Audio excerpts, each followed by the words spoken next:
All right, here is MSTR. So this one's obviously going to deeply depend on what Bitcoin does here. Bitcoin is showing signs of a reversal, and you can see how hard MSTR is pulled back here. If you guys don't know what MSTR is, this is Michael Saylor's company here, Strategy. They're a Bitcoin treasury company, so pretty much when Bitcoin goes up, this stock goes up. And you can see we've had a really nasty pullback over the last, well, since we called the top right here back in July when we got our red dot. Again, we want to sell the red dots up here and buy the green dots down here. That's our strategy.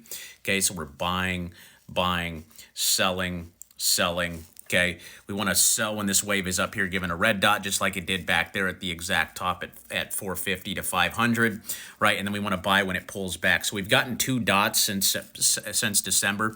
We got one right here at around 150, 160, and we also got one back there in February around 120.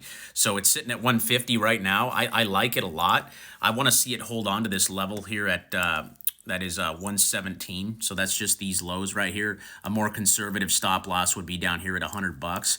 As long as this holds on to 100, it looks good. But again, this is deeply going to depend on what Bitcoin does, and you can see how much this has pulled back since July. Again, we got our topping signals right here in July.